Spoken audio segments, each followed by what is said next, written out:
ดูดบ่เป็นบ่เฮ้ยเด้อยุงกัดหัวลูกบ่ฮะน่ะยุงไปเขียวไปอีเมียกำลังอยู่หันผู้เลยยากอันเอาไปอันเฮ็ดบุญอยู่วัดเนาะสร้างน้องอูได้เด้อสร้างซีเด้อมาก็ได้เดี๋ยวเฮ็ดแล้วเอาไปสบายดีทุกคนเนาะสบายดีตอนแรงโอ้สภาพมื้อนี้ก็คือกาดเห็นแล้วนี่คือว่าเมื่อยหิงก็คือว่าธรรมดาเด้โบคันว่าเทียบกับเฮ็ดเฮือนนี่คันว่าเต็ม10นี่ความเมื่อยซ้ำเฮ็ดเฮือนนี่น่าจะประมาณ6แท้ก็เฮ็ดเฮือนน่ะโอ้สุดยอดความว่าเมื่อยแรงมาล่ะแม่นเกี่ยมแต่สิหลับทุกคนแต่ว่าพอเฮ็ดตังอันนี้ถามว่าเมื่อยแฮงบ่ตัวว่ามันบ่ได้เมื่อยแฮงแต่ว่าเหงื่อออกดีเด้เหงื่อออกดีนี่ทรงบ่ฮู้ว่าทรงสิจอยบ่ฮู้นี่ทรงคือเลยฮะยากตาได้ว่าแท้ได้ยากแต่ว่าก็โชคดีที่เฮามีฟังเอจิตซื้อมือนี่ลงแท้ได้รอมึงแม่บ่ทิศนึงก็จะไปสร้างสิให้เบิ่งเด้อสิให้ตัวเบิ่งสิให้ตัวเบิ่งว่ามันสิลงบ่ทิศนึงลงหลู่สุดโลนึงไปหลู่สุดละคันไอ้ยังกินอันนี้อยู่เด้โอ้กินเลยเนาะยากก็กินก็เนาะยังว่ากินก็กินน้ำกันฮะอิ่มก็อิ่มน้ำกันฮะตัวเองละตุ้ยหมู่ละบ่ตุ้ยชีวิตโคตรเฮงซวย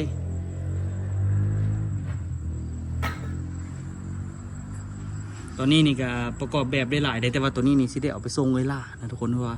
เวลาเพิ่นสั่งแจ๊ดๆแล้วไปตันโอ้บ่มีขาตั้งกล้องได้บัดนี้จุ่มน้ำมันให้เดาเนี่ยถ้าน้องอ่ะป่ะโมเมนต์น้องอูลองซานแต่ละบ่สิฮู้อีหยังอันนั้นเห็นอันใดอยู่ใกล้มือแล้วมันใส่บ่เลยนะเฮาทราบว่าตัวนึงงั้นเฮาเสียนเอาตัวนึงเอาไว้ปัดเวลาวิธีเรียบแล้วปัดตู้เอาบวกแล้วไอ้ก็เอาปัดไปปัดมาตลอดมาบ่มันสิปัดแบบปัดหยังเอาใส่มัวอะไรที่บ่ได้มีแต่อูลองซานเลยอันไหนอยู่ใกล้มือเลยเฮ็ดเบิดแหละผมมีถามหน้าถามหลังอันนี้มีแต่คนเดียวละเดี๋ยวสิได้เอาใส่โต๊ะนี่แหละทุกคนแล้วก็ไปส่งแต่ว่าเจ้าของเงินหันบ่อยู่เลย เจ้าของเงินยังค้าไปหาเงินอยู่เขาสิถ่าเรากันบ่สันตันเพราะว่าคันเขาไปส่งเรานี่บอกเราก่อนว่าให้เราจัดสถานที่จัดโต๊ะจัดอย่างไว้อย่างอื่นยังสิไปส่งเราอันนี้เขาก็พยายามเฮ็ดเต็มที่นะทุกคนเพราะว่าแบบนี้นะทุกคนเห็นวะแบบตัวนี้นี่นะเขาจะสั่งไปเดี๋ยวนี้รวมกันเป็น3 ชุดทุกคน4 เดียวเลยเนาะ4 เดียวเลยซ้ำมาเขาได้ขาย4 ชุดพร้อมกันสีฟ้านี่สีน้ำโซกแต่ยังบ่ทันแล้วแต่ยังเหลือสีแดงใส่ตรงกลางก็เป็นแล้วเนาะแต่ว่าตัวนั้นมีนาสีหนาพุ่นเนาะแสดงว่าอย่างนี้ได้ฟังความเป็นนี่แล้วนะง่ายบ่มันก็คือกันนั่นแหละตัวสีแรกๆก็ใหญ่ขึ้นกันต้องมือตะกี้มันโดนยอดเลยได้แล้วมั้งวันนี้เรียบร้อยแล้วมั้งมืดหรือว่าแบบไม่เขาทาน้ำมันไว้นะลืมได้ดิเนี่ยทาน้ำมันไว้ได้แต่ว่าแบบตัวเขาทาน้ำมันตัวเก่าเนาะบ่มีแล้วว่ะเดี๋ยวตัวสีเทตังน้อยนี่ว่ะทุกคนสุดยอดเลยทุกคนแต่ละมือแต่ว่าบ่ได้เมื่อยจริงแท้ก็สำหรับไอ้เฮ็ดอันนี้ไอ้บ่ได้เมื่อยปานใดโอ้เสียกูเฮ็ดเงินนี่เฮ็ดเงินยังยากกว่าหลายคันที่ว่านี่ถามว่าเป็นหยังคือบ่เมื่อยจริงเพราะว่าตัวนี้นี่มันบ่ได้ผสมหินคือเอาเทเงินเทหยังมันบ่ได้ตักหินแต่มันก็คนปูนก็คนง่ายๆบ่ได้ใส่แห้งหลายบ่เจ็บหลังเจ็บแอวเลยเด้อมัดน้ำได้ดีให้ครับช่วงเลยถ้าเราผสมปูนที่เอาใส่เต็มๆแล้วเอามานั่มได้นี่โอ้เกือบบ่ได้คนเลยทุกคนเอามาไว้หลังพักประมาณจัก5 นาทีนี่สบายเลยมาแล้วไม่รู้ทางอะไรรถอย่างเดี๋ยวให้เฮ็ดเองกันใส่เท่ก็อยากไปส่งเขาเลยจึงบุกีดนี่ตอนนี้ล่าอยู่กับใครเลยเนาะยะ ว่าเหรอ ลองโทรมดูว่านะนั่นบอสิได้แล้วสิบุญยงตัว เนี่ย บุญยงตัวเวลาได้บุญยง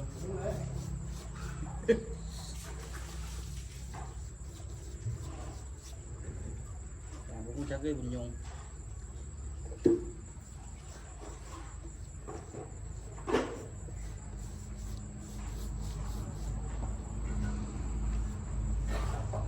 อะไรท่าหนาๆเลยก็นี่เพราะว่าแบบใหม่มันคือแบบเกาน้ำมันนี่ต้องได้ไปโซ่อีกเลย นี่มาได้ได้เลยเหรอ หลาย น้องเขามีขัดแห้งได้ได้ก็จะยอมมึงนี่เดี๋ยวได้โอ้ ตัวที่เห็นเราบอกว่าไอ้ลืมเซ็ตถามไป โหเรามา ผมบ่ได้ไปเฝ้าแล้วเนาะบ่ได้ไปเห็นเบอร์เห็นบอกทีเนาะ โหเราครับมึงครับแอบไปไว้หลังเอาไปไว้เงินให้เรื่องของมันไปเงินนะ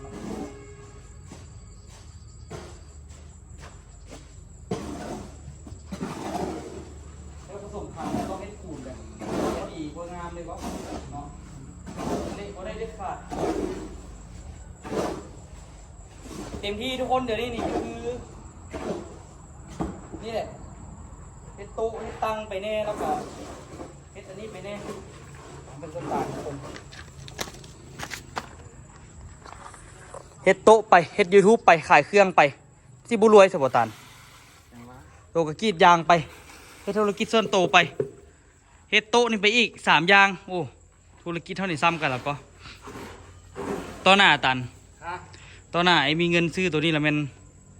ให้เครื่องก็สร้างเฮ็ดทุกอย่างเดี๋ยวจะให้ตัวเป็นผู้จัดการ เอาผู้จัดการอีก เออ เทียนจะเป็นประธานบริษัทใช่ไหม เดี๋ยวไปผู้จัดการคุมงานแท้ก็อนาคตนี่โบเนโบนอนก็ ไม่แล้ว ไอ้เสียให้เบิ่งแต่ว่าคันไอ้ได้เงินบางนี้บ่ขายเครื่องก็สร้างกะเฮ็ดปั๊มน้ำมัน ป้ามันนี่พี่ แต่ไอ้เสียแต่ประมาณตู้2ตู้นี่แหละ คันได้ปั๊มน้ำมันจาก2ตู้นี่โอเคแล้วบ่ต้องเฮ็ดหลาย2ตู้พอดีงาม แต่ว่าก็ลองเบิ่งเลยคันว่า4ตู้นี่โอ้บ่ได้ดอกเฮ็ด2ตู้พอดีอยู่นอกนะเฮ็ดส่วนหลายก็ได้ขายเอ็ดซังเป็นส่วนใหญ่แหละ ข้าเจ้าเอ็ดน่ะแก้วนี้น่ะมานี่หมดเลย โตัวก็จึงบ่ได้ไปซื้อน้ำมันไก่คือแต่ว่าเฮาขายน้ำมันตุกนะทุกคนยังได้ขายดี คนไก่ไปไก่มากะว่าน้ำมันหมดซื้อได้อัน ทุกคนฮะทุกคนเชื่อว่าคนมาซื้อน้ำมันตุกเป็นคนที่แบบว่า บางทีกับโบมีทางเลือก เพราะว่าน้ำมันมืดที่น่ะ บางคนก็จูงมาแบบว่าอันนั้นแต่ว่าส่วนหลายนี่คันให้เขาเลือกแบบไปใช้น้ำมันเขาก็ไปใช้ในเมืองผมก็ทุกคน เพราะว่าอันอยู่นี่มันก็ซ้ำนี่ละสินะมัน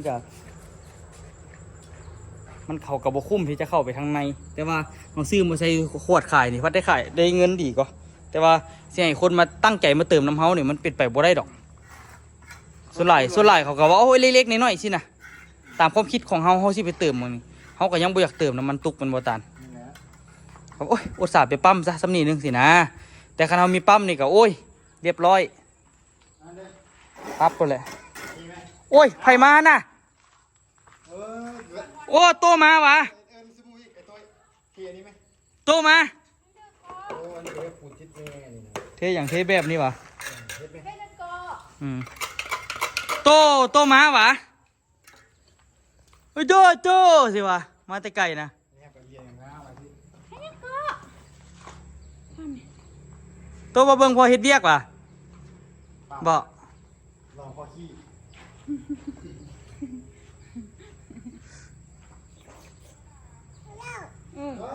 เร็วละเดี๋ยวเจ้าหน่อยไปอาบน้ำอาบน้ำเราไปซอกเอื้อกเนาะเดี๋ยวสิ อันนี้นะทุกคนเนาะมันก็พอได้อยู่ก็เดี๋ยวนี้ได้หลายอันเติมแล้วปูนเรือแล้วก็เฮ็ดปูนเรือแล้วก็เฮ็ดนี่ปูนเรืออีกแล้วนี่เดี๋ยวสิได้เฮ็ดไว้ฮะแม่นยังออโต้ออโต้ ใส่มึงดูปรับอยู่อ่ะ ข้ามซื้อขนมบ่ซื้อละเด้ก็กินขนมลูกค้า น่ะ แย่ ตัวนั้นยังบริสีสีเหลืองก่อนตัวมีนาแต้มคืนนั้น คือแตกว่ะที่เป็นก้อนเลย หูดีแท้ คือน่าซื้อมาใส่แม่หัวน้อยๆมันคือสิสบาย ตัวเล็กขึ้นวะ เด็กน้อยๆมันแตก เรานำเด็กนี่เนาะคือว่าน้อยๆมาใส่ซีคือสิขาดก่อน พอดีแล้วตัน มันจะแตกสะ ตัวนี้บริสีสีเหลืองสีเหลืองของพ่นก่อนเอานี่เอา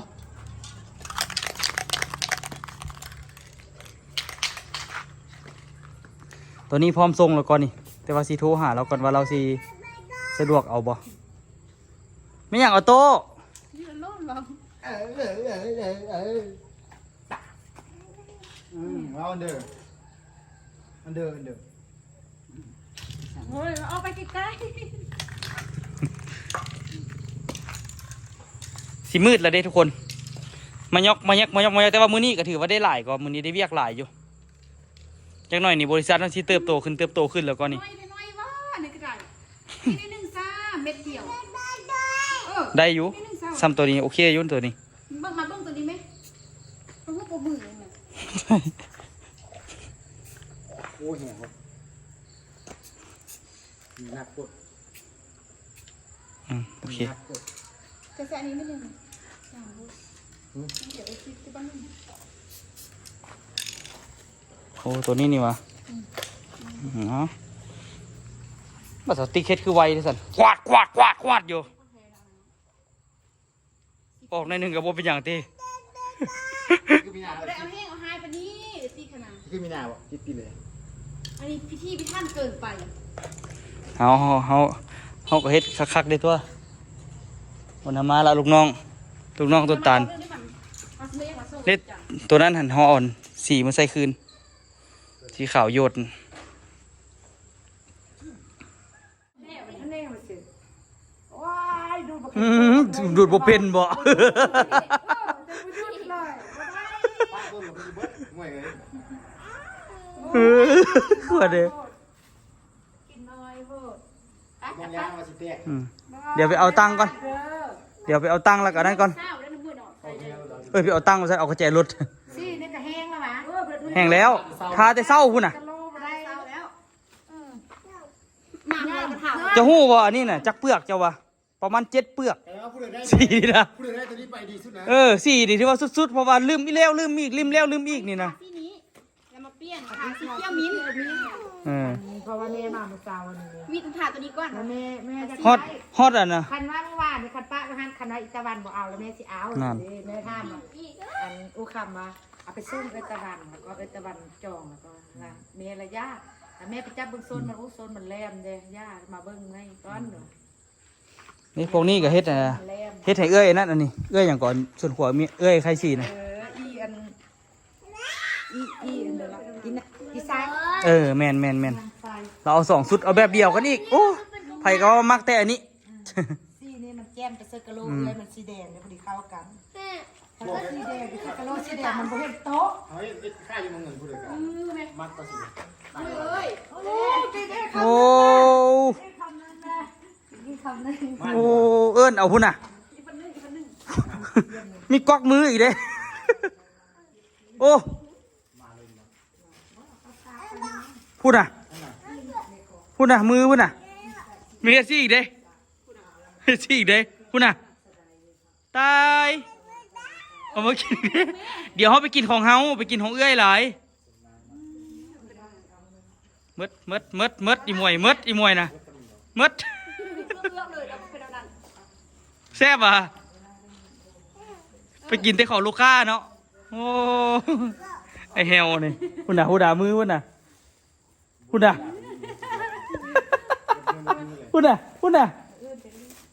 ตาหน้าไอ้เนาะ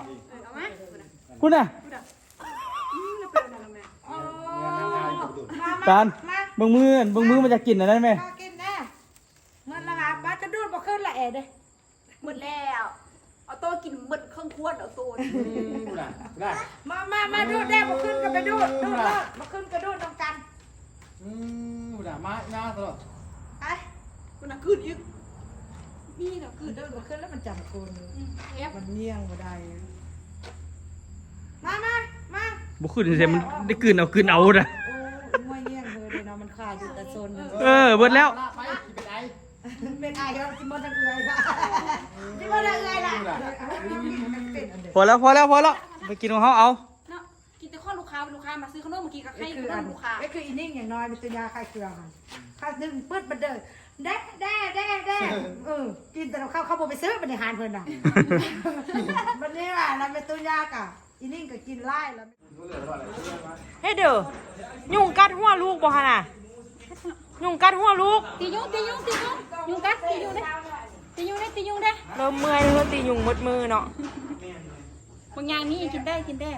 เออ กินน้ำเผาน่ะ เออตัวบุ้งไหม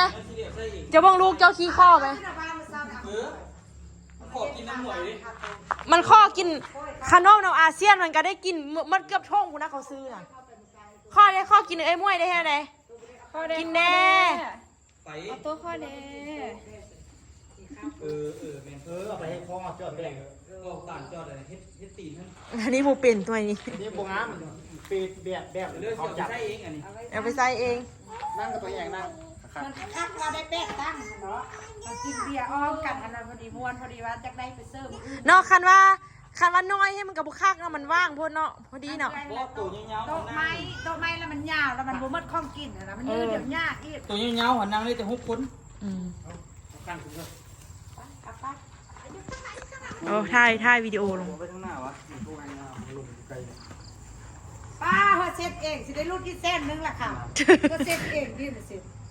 เรื่องอะไรใหม่ เฮ้ยอันใหม่มันจะค่ายเราสิได้รูดที่เส้นนึงแหละ มีแต่หน้ากระโหลกสิ เอ ข อ องน้ำมาดิ ข้างล่างจะได้รูดเส้นนึงแท้จะได้อัตราซ่องแท้ จ้าสิ จะอะไรอัตราซ่องแท้เด้อเพราะว่าอันยังเวลากี่ค่าค่าที่เราเซ็ตนั่นแหละเพิ่งกับเวลาเวลาปัตตี้ไม่ได้ สีแดงกูมีผู้เดียวมักเดี๋ยวว่าสีแดงนี่แต่ว่าสีนี้มันกะสดใสให้ได้ละเนาะ เลยมักจะมือว่างกันตัวบ่บ้าไปเฮ้อัน เอตะวันอ่ะ เลยเอาแล้ว ของเอตะวันมันก็สร้างว่าเอามาเดี๋ยวนี้ได้ มาแล้วจับเบิ่งเส้นโตแล้วว่ามันอ่านแล้วมันยากอยู่มอนี่สิเจ้าเอาเอง มืออื่นเด้เนาะอื่นออกพรรษาไอ้เบิ่งบังไฟพญานาคบ่ นี่หน้าอยู่แม่ที่มาอยู่ อ้าวเอานอกทางอันโกงกันบนปักสันอยู่โกงกันข้ามกับพระบาทพลสั้นทันทีวัดพระบาทพลสั้นแล้วเข้าไปในหมู่บ้านนั่นน่ะให้บ้านพลสั้นทันแหละปีนั้นเฮากับต้วยไปเบิ่งจักเห็นอันเดบุงก็เห็นอยู่ก็ จะเห็นบ่หลาย แต่เห็นบ่หลาย บางคนก็ไปปักสันมาไล่น้องไป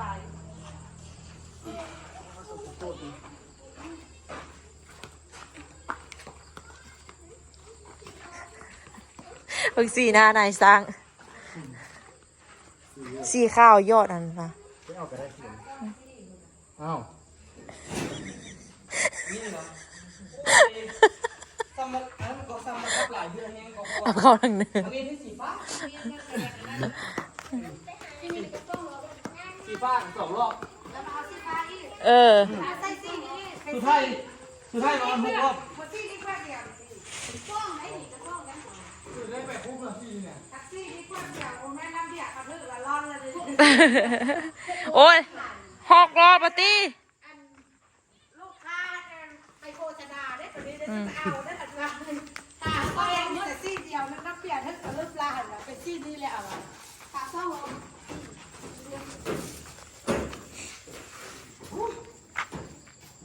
ลึกมือกูเป็นเอาละ 8 หน่อยขี้ก่อนเลย ว้าวชีตรงนี้ ฟาวเลย ว้าวตอนนี้ได้เอาตอนนี้เราไม่เอาเสียจืด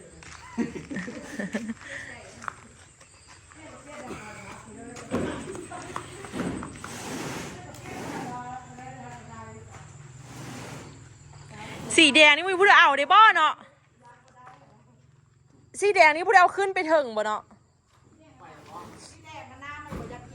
เอาไปอยู่ กาดซีเนาะ เอาไป เด็กกับอันมันเท่มันจะเป็นอันต้มตั้มตุ้มในตัวนั้นมันจะเสียลูกค้าเอาไว้ใช้ ย่าแหละเพื่อสักครู่เนาะ อย่าเนี้ยไม่ติดอย่า ต้ม อย่าเนี้ยปาดกันเพียง โปมันเปลี่ยน ไล่กระโหลกมันครับ ปกติบริษัทอย่าเนี้ย กระโหลกมันครับคือเห็นตัวกระโหลกมันเรื่องมันมีตัวนั่นน่ะมันอยู่มือมองว่ากระโหลกกระโหลกมีตัวแยกตัวบ้าง ท่านเอ้าลุงกัดหัววะ จักตีมันมือมันเวียน มองเสียมละน่ะ เออ เพราะเวลาย่าค่าตามเวลาทำย่าเขาจะจำนะ เอาเราพยายามเอาเหลี่ยมๆให้มันได้ เวลา เวลาเราบ่มักแหลม ก็พอดีหม้อจ๊อกบ่มักเลย พี่ ลายกระโลกกับมักตัวนี้เลยบ่อยละ มักซี่นี้กะโลกับสั่งต้อยวายนี้เลยสั่งแล้ว คือมาเต้ยบอกให้รอพาเอา เราถ่าขึ้นมาเราเปลี่ยนอันนี้ซะ เต้ยว่าลูกค้าที่ไอทีสุดนี้ ร้าน เอาเตียนซี่เลยมาเบิ้งจำทางที่ไม่เคยดิจำมันน้องบริษัทที่เลย บริษัทกะ ก็พอดีหมอเจ้าลูกปากรถไปหันบุรีกระเจโอ ไปเขียวไป อีเมียกับนางอยู่หัน จะเข้ากับหาแม่ที่ว่าที่จ้างเหรอ เห่ากระทั่งป้าทางล่างเสียส่วนพักก็หันกันได้เนี่ยฮันเด้จู่อยู่ทางล่างเหือนนะเฮ็ดส่วนพักเอ้าอ๋อโจ้หวะโดย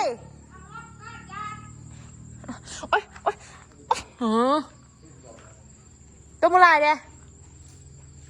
การมูบุจมได้เห็นอันนี้นะโอ้มันเสียง จมบ่ จมบุจมนี่นะจมอยู่ละ เพื่อเธอจม ไปอยู่จะมองเสื้อบ้านตบบักแห้งคุณน่ะ พอแล้วยุงมันตายมันเมื่อยเกิดละนี่เดี๋ยวถ่ายรูปลงกันเด้อ ชุดที่2เด้อแต่ว่ายังมีออเดอร์สั่งอีก2ชุด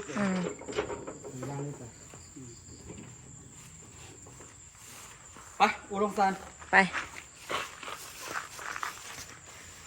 ว้าเจ้าขับขึ้นไปได้ไหมค่อยย่างนำก็ได้ดอกโมเป็นเด้อโอ้ยโมต้องขึ้นเอาโต้ไปขี่รถอีพ่อบอกมีนาไปขึ้นรถไอ้ต้อยนี่เข้าไปย่างไปขึ้นรถไอ้ต้อยเมื่อโมไปวะเป็นไงไปยุงไล่ขนาด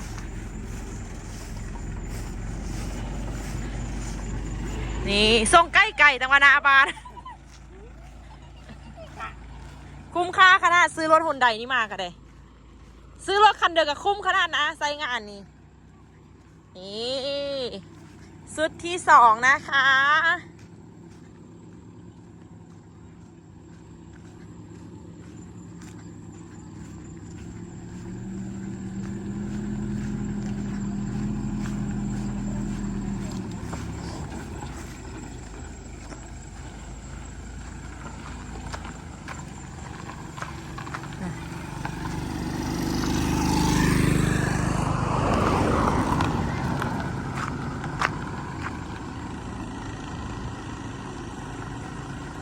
อ้าวคูดบ่เฮ้ย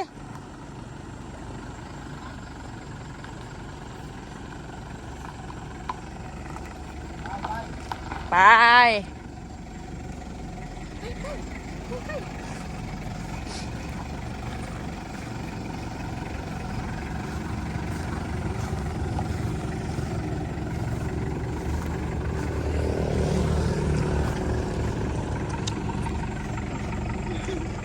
ตียงกันนี่อยู่ข้านี่กันนี่ เอาไว้หน้านี่ไอ้ตีไว้หน้าหรือไว้เถิงคุณโอ้ไว้เถิงคุณ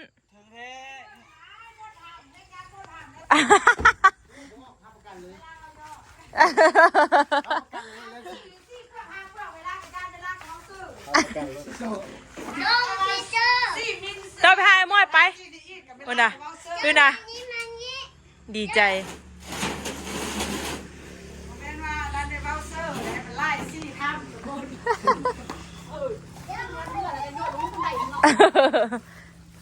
มันก็เตะสะดุดกันบักนี่เด้อมันเป็นบักในอะไรแม่เนี่ยบักนี่ ระวังเลยผู้เดินมักเตะสะดุดได้ผู้เดินมากัน บักนี่พูดกับประยักษ์เอาไว้ที่ก้อนแล้วเอาอันนี้โต๊ะออกซอยก้อนเอาวางทางนั้น บริการถึงที่ถูก เราจะเอาไปทางเงื่อนได้ใส่จุกล่างได้กินเบียร์มืออื่นกันเลยเอาไปทางขวาคุณเลยเอาตั้งเอาไปทางขวาเขาไหม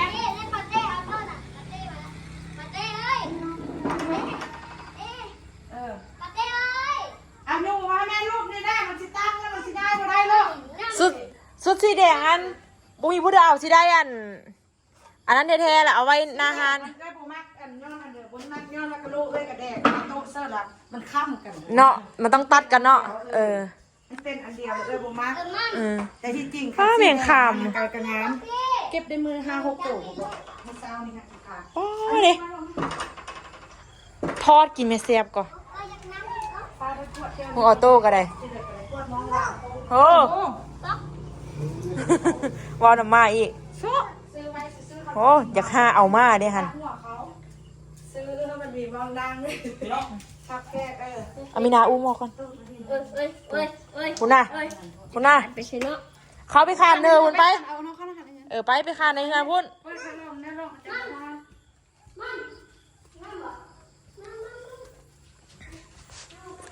ซื้อไว้นี่เนี่ยมันสบายโตหมดก็ยาวมันบูมัดข้องกินนะเล่นมันยาวแล้วมันน้อยค่ะ บ้า แม่แกนเอาจากสุดแล้วแม่แกนเอาซี่เด้อการ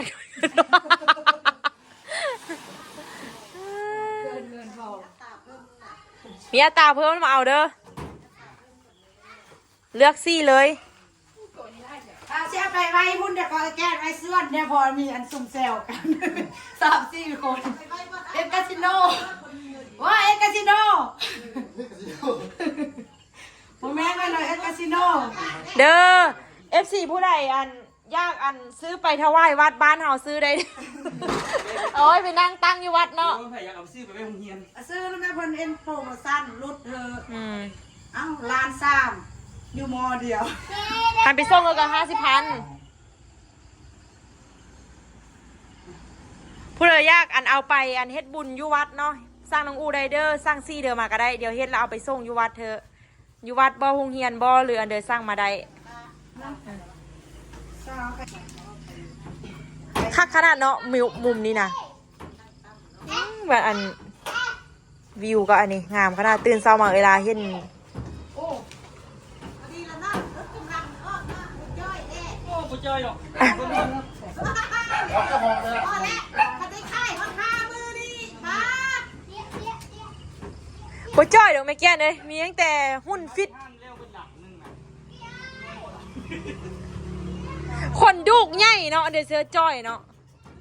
แม่นี่แหละเสือเป็นแม่เป็นจ้อยกับจ้อยบ่ได้ กะ จ้อยได้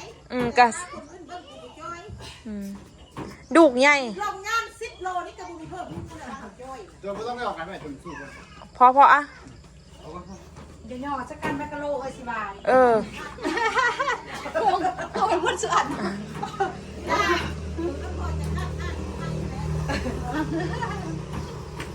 เมื่อคืนน้ำใครยังไม่มาคันใช้กันคืนเริ่มทำเรื่องของคิดการเอ๊ะกันคืนก็ต้องอยู่ว่า ซองบางคนว่า6 หน่วยพอดีว่าสัน8 หน่ว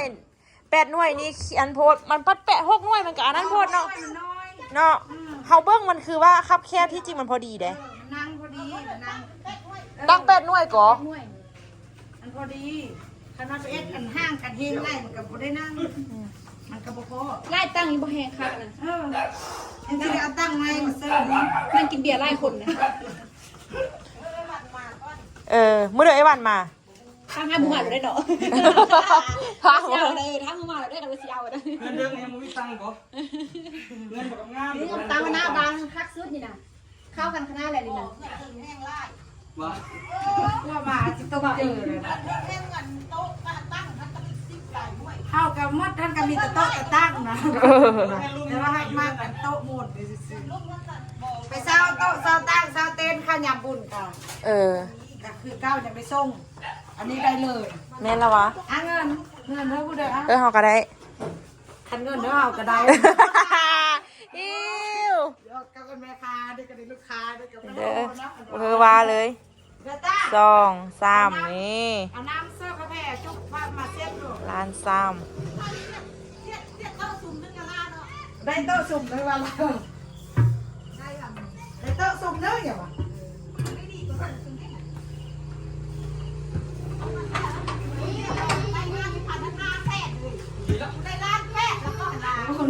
จ้าเฮ้ยที่นี่บ่ไกลหลายมึงขอได้โต๊ะสุดนึงเจ้าไปดูเดี่ยวนึงจะติด โอ้ โต๊ะ จะมาเป็นเดียวกับคนเป็นแรก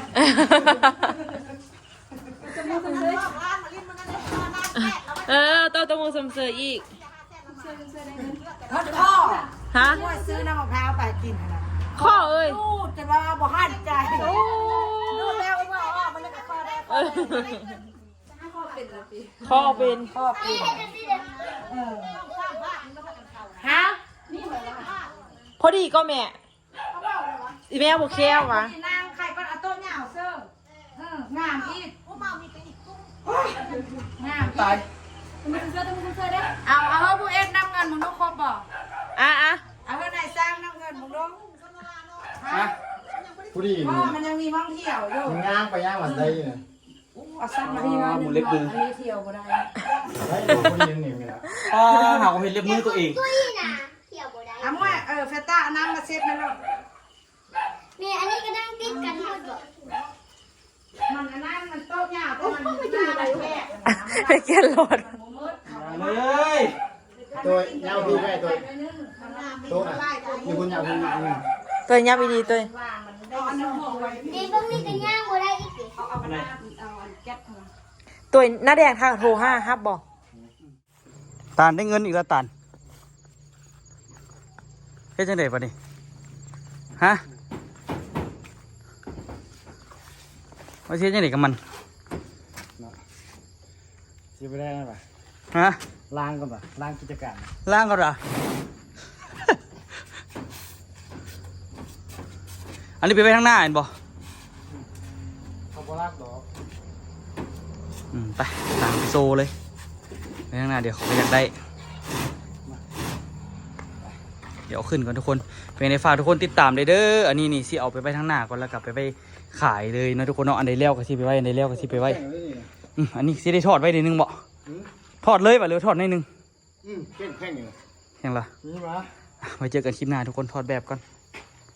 หาเงินเพิ่มเนาะ